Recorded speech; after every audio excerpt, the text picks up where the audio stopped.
Thank you very much for the introduction. I will just add because I think it's a nice thing to say. I'm also ex-student of I'm not sure if one of the first, but almost 10 years ago, one of the schools of Biostochastic when I was in the Catholic University, and I think it really impacts and kind of guide me towards what I'm presenting today. So I wanted to acknowledge that too. So what I will be presenting is part of my PhD thesis that was supervised, and this work is doing in collaboration with my two PhD advisors, Sylvie Méléard, which is in the room, and Myriam El Karoui, biologist, a biologist at the University of Edinburgh, then now in Paris-Saclay University, a normal school. And what I will be presenting is a part of that PhD that I did in École Polytechnique. What inspires us is this really funny dynamics that we want to see now, which we observe is growing bacteria, growing colony of Escherichia coli bacteria in the presence of an antibiotic. And which the thing that the red arrows are pointing is some individual bacteria that start behaving a little weirdly and grow a lot without dividing. And we observe that under the influence of the antibiotics, some bacteria will tend to elongate, really like an spaghetti in really longer sizes than in the normal case. To study that in a population, of course, is very difficult because you observe there bacteria will start to overlap. So what they do in the lab of Myriam is to trap bacteria in these very small channels. So we're able to observe one at a time. So here we have what we call a mother machine, which is a series of very small micro channels where we have only space for one single bacteria that we want to trap inside. And since there are only one bacteria, we can observe what happens without any difficulty for very long times. And in parallel, for example, here in this setting, we have over 1,000 of such microchannels. So it's really, for us mathematicians, like to observe real Monte Carlo experiments. And what I presented here is one of the results obtained by another PhD student, James Broughton, who defended his PhD this week, which worked in the biological part. And he did these acquisitions where you observe in the photo down there is the picture of one of those microchannels a long time. So we observe the same channel at different snapshots, and we can observe in that way when the bacteria are going to divide, how they are growing, and also the different colors, which is a fluorescent marker that indicates the level of stress of the cell. So our cells are growing under antibiotic, and as we observe before, this antibiotic induces this filamentation of cells, so this abnormal growing of cells. And it happens because of the induction of a stress response that is called the SOS response that helps the bacteria repair the damage in the DNA that is caused by the antibiotic. But as a stop product of this SOS response, we also stop division, without stopping growing. So you observe here that the bacteria that are very green are these bacteria that are inducing very strongly the SOS response, and they will tend to filament. So an example of data that we obtained, for example, is that. So you observe in the first two panels that so the antibiotic is present only between hours 2 and 14, which are indicated by this dashed blue line. And when the antibiotic is present, we observe the emergence of this filamentous cell that under these conditions, so it's very, very weak doses of antibiotic, are able to grow a lot. And then even though they have abnormal size, they are able to divide. So for example, for the first individual you observe in hour 5 or so, that is a very long bacteria that will give birth to an also very long bacteria. But this bacteria will give birth to a very small bacteria. So the division is different, is asymmetrical, and it happens at different times. So filamentous bacteria will wait a little longer to reproduce. And so we have the emergence of this kind of two types of bacteria, one that filament and they divide rarely, but they divide. And those which cannot filament, which, for example, happens for the first lineage around hour 10. So we have this normal sized bacteria. And we wanted to characterize that. So one part of my PhD was to do the statistical characterization and parameter inference of how to couple the level of stress, so the fluorescence marker, and the inference of the division rates. So how likely are bacteria to divide? What I will be presenting today is rather the mathematical model that statistical inference inspired. So the main question is how this SOS response could help bacteria survive.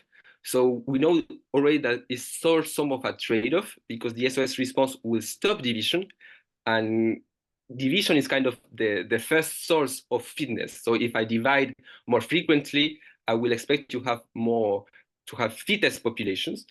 Uh, However, the SS response will stop division while trying to repair the DNA. So we see there's some sort of trade-off what we want to quantify and that we want to write in mathematical terms. And then the biological questions that we want to understand doing this mathematization is how does the stress response affect ultimately the fitness of the population. And when I say fitness, I'm talking about two different things, and we're going to see here that they're very different, which is the survival probability in one side and the population growth rate in another side. So from the stochastic, from the microscopic point of view, we will quantify the survival probability that the population initiated by a single cell will fixed in time. And from another side, we will compute the population growth rate, so at which exponential rate will grow the average population in a very long time. And we will see that the switch, so that the stress response strategies, when we look through the lens of the stochastic survival probability of the deterministic population growth rate, will be different. And finally, under these two different scopes, which response strategies characterize the fittest individuals, so those which survive the best and grow the fastest. So in order to do that, inspired by the data and the statistical analysis we performed, we will propose a very simplistic model where we only have two types. So the type that is represented in blue here and represents the bacteria that have a sort of low level of stress response, and then, as you see in the data above, divide normally, but that they can switch at a random time to the green type there, which is a filamentous type. So it happens at a high level of stress response, and they will wait a little more to divide when they are in the green state, we are in a filamentous state.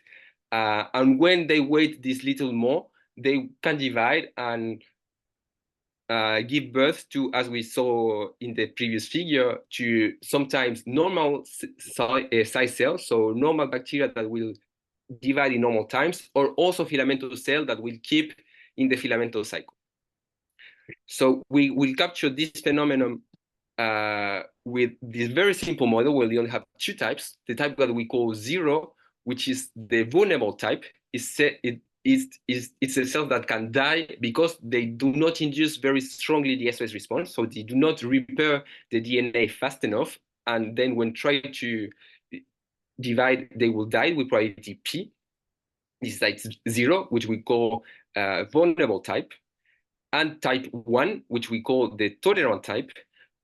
Type 0 can switch to type 1, and when they become of type 1, they cannot die anymore when they divide, but at cell division, type 1 can give birth to a type 0 with probability gamma, or to a type 1 with probability 1 minus gamma.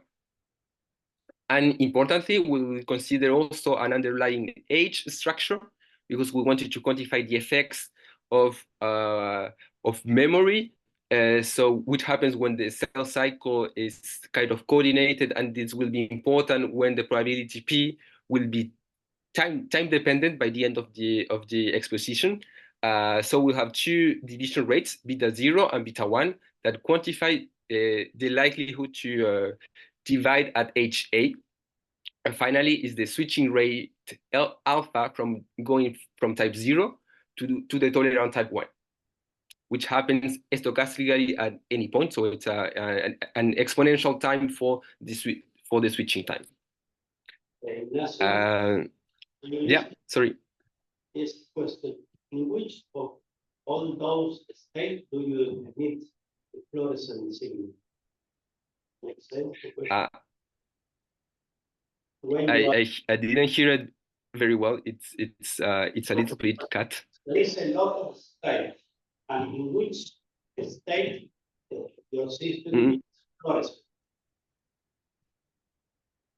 In which state what? Sorry, I really don't hear well at all. The system emit the fluorescence. Yeah. So the type 1 will summarize the high fluorescence type, what we do not consider a continuous fluorescence here. I'm not sure I am answering your question, because I'm not sure I hear it all.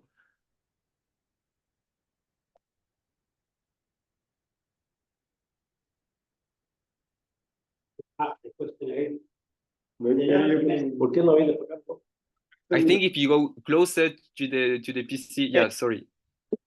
There are many states there of your system. Yeah, there are two states. Two states. In which state you are emitting light fluorescence? Yeah, now I understand perfectly. So in real life, it's always, so cells are always expressing in some sort of way the SS response, because the SS response hopes to repair the DNA, and cells are actually always breaking their DNA, because they need to break the DNA to reproduce. Actually, the DNA to be replicated has to be broken first and then recopied. So bacteria are always inducing, at least in a little bit, the SS response. So they're always fluorescing. In our model, however, it's hard to do a one-to-one correspondence between the fluorescence and the types, actually, because there are bacteria that will fluoresce a lot, for example, but they will divide normally. So for us, it will be more type 0. There are also bacteria that will fluoresce a little too much, so they will induce the SOS response a little too much, and they will actually, instead of repairing the DNA, will produce a lot of weird things that will happen, that will make also a probability to die. So since they are prone to death, for us, they will be type 0 as well. So instead of looking things to the lens of fluorescence of not, and at least for this part, we decided to differentiate bacteria, and those cells that die and those which do not die. And in general terms, the cells that do not die is the cells that induce fluorescence in a good level. So they fluoresce in a good quantity, let's say, and the cells that do not fluoresce, so they do not react to the stress, and they do not repair DNA, they are type 0. But also the bacteria that they are in the other side, and they don't happen to, and they repair a little too much, or they are sort of blocked in some weird phase, they are also type 0. So in type 0, there are bacteria that fluoresce very little and very much, actually. I understood, Magnet. Yeah. But of course, that was a thing that we discussed a lot, because there's really no one-to-one relationship between the two things for now. But it's a very fast model to try to grasp a little of this trade-off. So when we have that, we will introduced a Markovian model based on this H structure, which is generated by this operator Q that I will write in this matricial from here.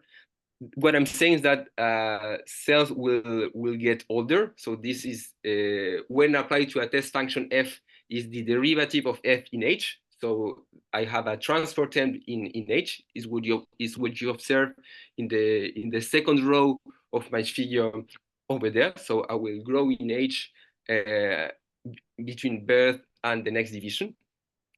I will have a death term, so this matrix D, which represents not only the deaths but also divisions. So I have this factor 1 minus P for type 0 that represents the bacteria that will survive. And finally, I have this matrix D that represents, sorry, B is the birth and D the death, which represents the switching. So when I'm retiring one type, I'm putting in the other type, and the rates beta 0 and beta 1. And the study of these two matrices is what will explain the further results. So but I will not go much further into detail. So, but we are able to post a well-defined model constructing that. And the main assumption that we want to do is that bacteria will divide almost surely. So I have to have my division rates that will iterate to plus infinity. So when I have the probability to survive to divide, sorry, between times 0 and plus infinity, it will be 1. The division rates will be bounded, which makes the proofs much easier and also lowly bounded, at least from a certain age range. So there's a age A0 from which bacteria will divide always with strictly positive probability. And finally, a very important assumption is that, so we observe that filamentous bacteria, which is rather type 1 here, they filament because they do not divide anymore. So there's delay division, they stop division. So in our model, we will translate that as saying that type 1 division times stochastically dominates the type 0 division times. So considering an H structure, the idea is that this sort of mild assumption on the repartition functions of the H of division for type 0 and type 1 make us find the surprising conclusions that we'll show at the end. So knowing that, first, we will compute the probability of extinction to kind of look at the probability of survival of the population.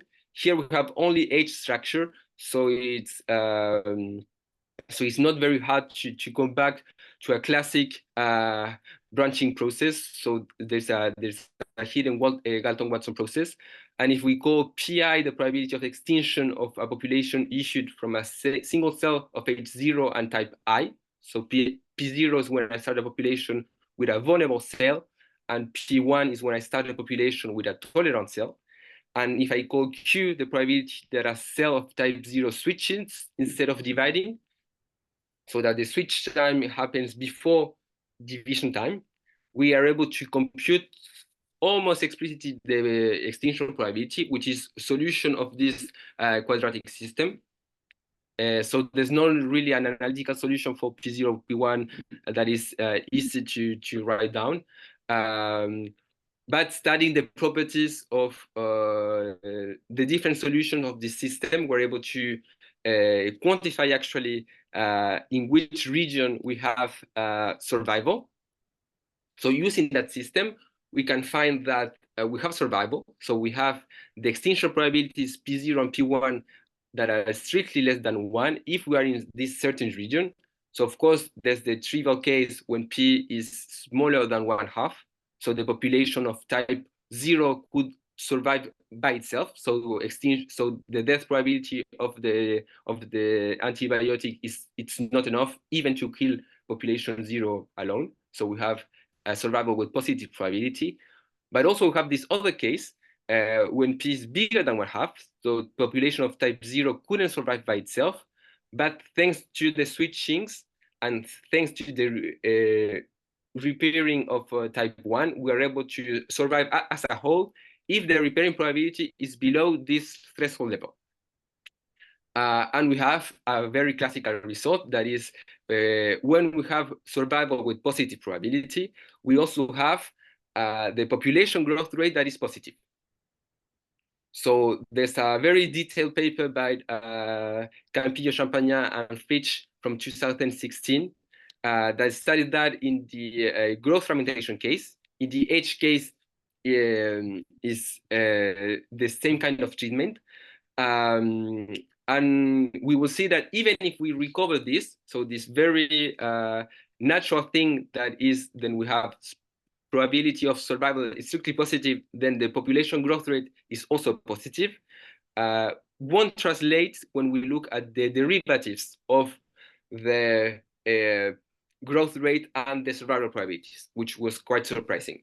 But first, so we're able to characterize this region explicitly in the age structure B-type case. So, and this threshold characterize the trade-off between switching and survival. So in order to survive, if the probability of if the stress-induced death happens with probability which is bigger than 1/2, we cannot recover very much, because when we recover, we introduce type 0, and type 0 is prone to death. So even if we recover, so even if we're coming back from cells that divide very slowly to cells that divide very fast, since the fast dividing type is prone to death, increasing gamma will decrease, we'll see also, the survival probability. But if we make sort of the switch, so remember that Q is the probability to switch before dividing. If I switch enough, I will make this right bound larger, so I will authorize bacteria to repair more. So if I switch more, I can repair more. So it's what you observe here. So this red line that you observe is the critical region. And when I'm inside this critical region, so in the bottom right, the probability of survival is 0. The probability of extinction is 1, which is the critical region that we exhibited before. And above this region, we observe numerically for now that when what I tell you, when I switch more, I allowed bacteria to repair more as well.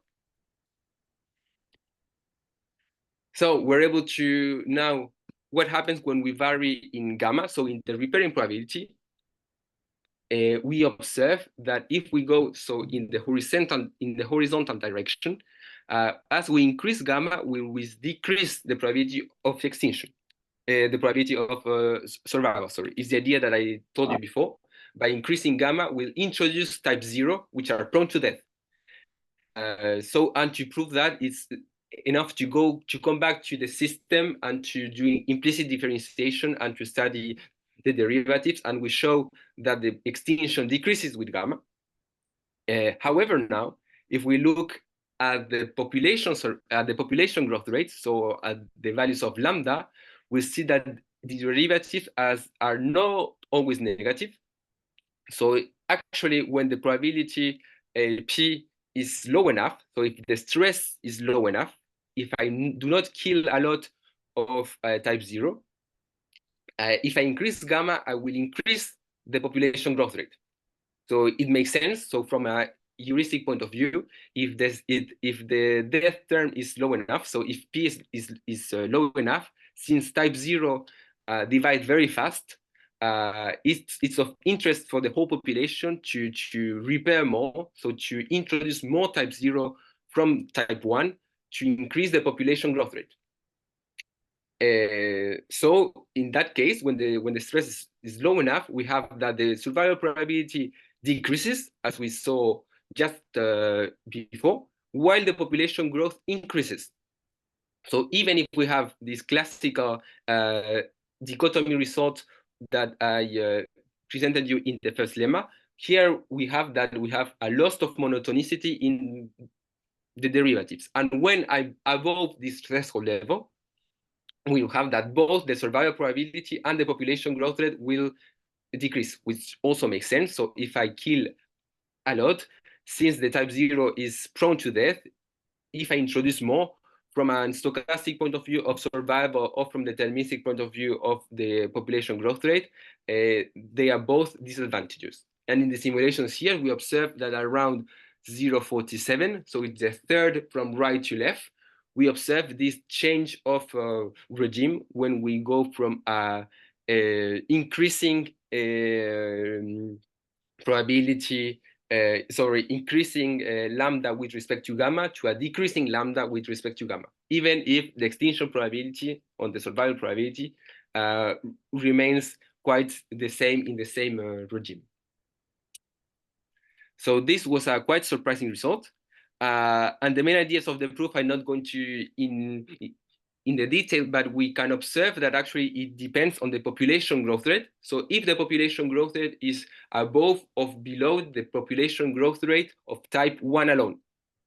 So if I compare at a given alpha and gamma the population growth rate with the population growth rate of type 1 alone, I have that if I'm above the population growth rate of type 1, then I can prove that the increasing gamma is advantageous. And if I'm below, then it's detrimental. It also makes kind of sense because if I'm already better than population 1 alone, it means that I have already some type 0 that is helping the growth of the population. So I think if I introduce more type 0, it will help a little more the growth of the population. And the other way around as well. So once we have that, we want to prove to have the previous proposition that for a large P, we are in the second case, and for a small P, we're in the first case. And then we will connect the two cases by continuity. So we show first that for P bigger than 1/2, we're always in the detrimental case. So we always have a population growth rate that is smaller than the population growth rate of type 1 alone. And then, which is the more delicate part, we show that for any fixed alpha, we have a P small enough such that we are in the first case, so such that the population at gamma equals 0, so when there's no repair, is above the population growth rate of type 1. So increasing gamma, starting from 0, which I represent in the figure above, has positive derivative.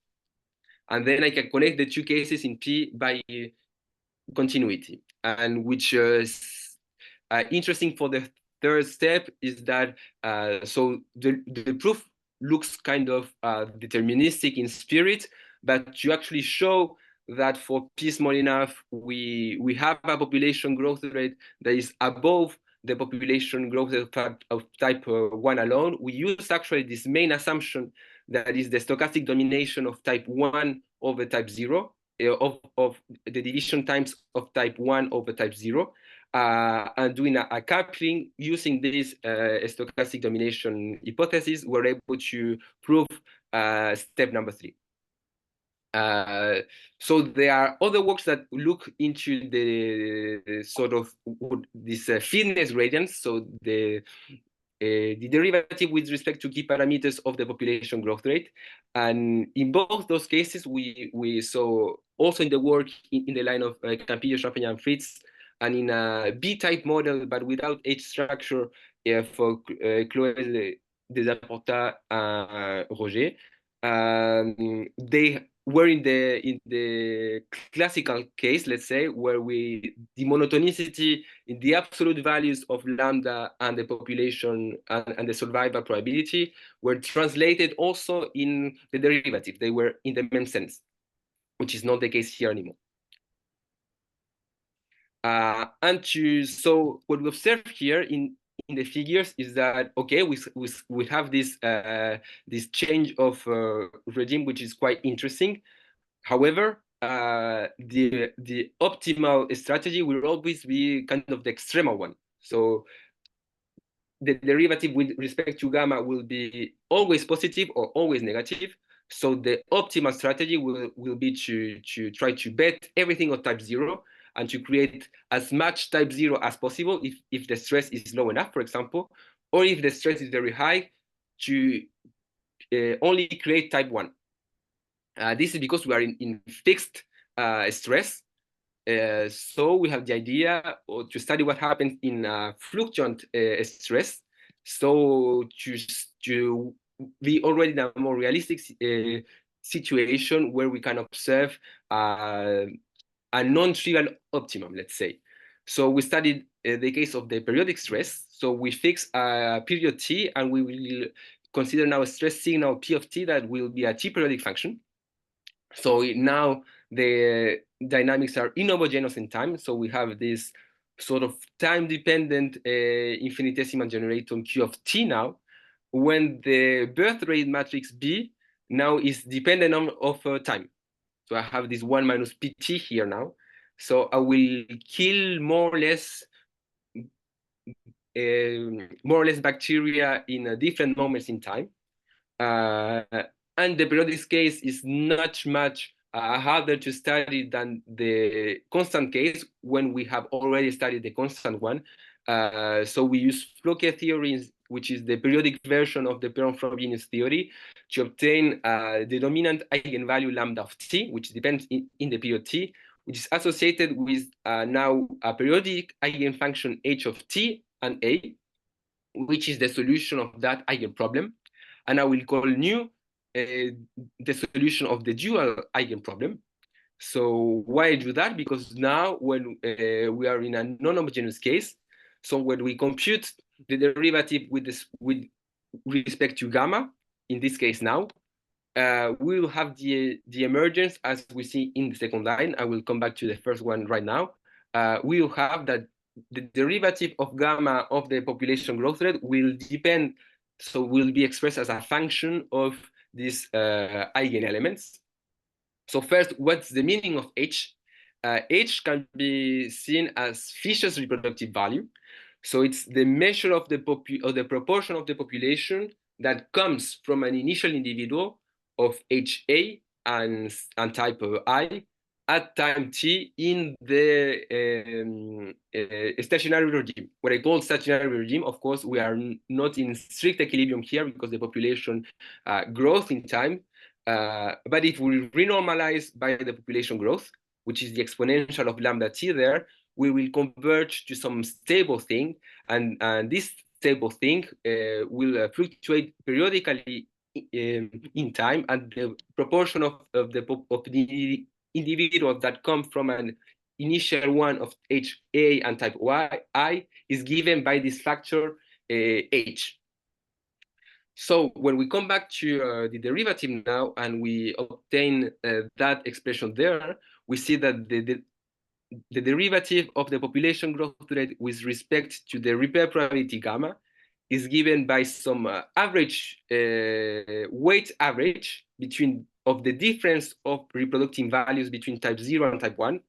So how many more individuals are in the population that come from a type 0 instead of a type 1.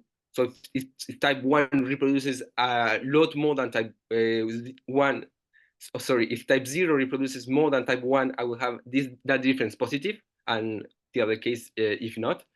And the weights of this difference are given by the mean division rate of type 1 and at the stationary regime. So we can have different behaviors. So I call the difference between the reproductive values of 0 and 1 delta and the mean periodic division rate beta 1 at time t. So we have the derivative with respect to gamma of the population growth rate is that. And we have several cases. So for example, if we have lambda that is big, so type 0 contributes more. So the population comes at time t more from type 0. And at the same time, we have that beta 1 is low, for example, because few type 1 are dividing at ht.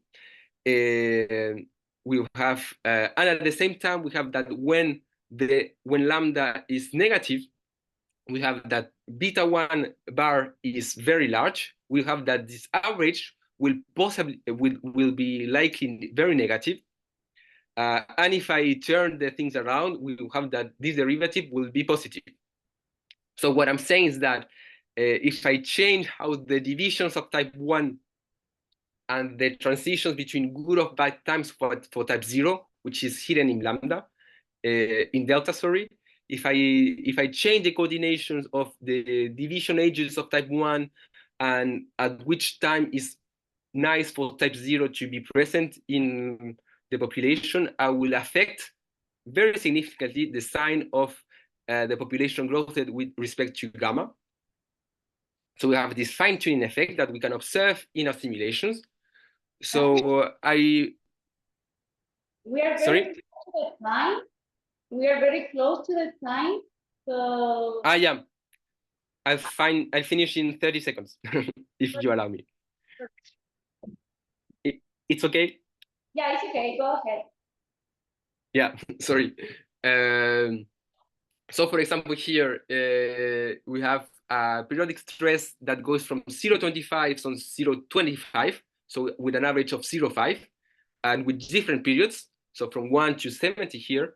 And we observe that when the period is low, we observe almost as the non-variability region that we observe in the constant case. So we introduce a more significancy for the death. And when the period is big, we observe this emergence of what we call a Goldilocks zone. So it's boucle d'or in French, recito de oro in Espanol. It means that we will have to be in a very special region. If we are a little above or a little below, a little to the left or to the right, we will have a significantly loss of fitness, measured here as the population growth rate, so the Floquet eigenvalue. And we observe that this emergence comes from this fine-tuning of the division rates with the age-dependent division rates and the switching strategies. So with that, I will conclude. Thank you very much.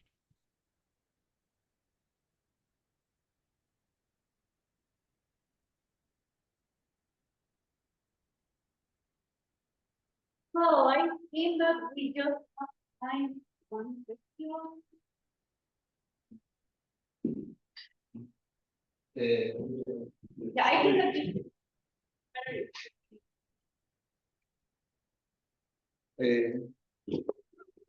Hi, Ignacio. Nice to meet you. I'm one of your brothers academic. I have one question. Yeah. Do you think it could be possible to study, for instance, the question of, let's say you're in a regime where you expect to have extinction, but you observe survival for a very long time. So yeah, I was thinking that one could formulate the question in terms of Q processes or, because that, if you can do that, you could, for instance, identify what changes in the dynamics in order that that you survive very long. Do you think does it make sense, the question, and do you think it's possible to formulate it like that? I think it makes a lot of sense since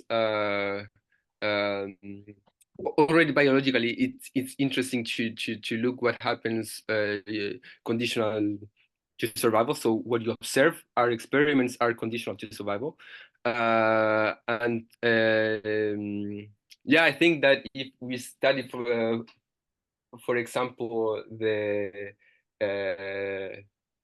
so I'm not sure how to formulate the question in that case, but I think it's possible. I mean, I think that the tools we use and a lot of the calculations that I did recalled me of the things that are found in quasi-stationary distributions and Q process, for example. So I think it's abordable, and I'm not sure how or yeah. But I think it's some relationship to be studied when we consider populations conditional to survival or so in the region of viability, when we are conditioned in that region there, what could happen and what are the strategies that maximize? I think there are open questions. Yeah. Okay. Okay. Thank you very much. Yeah.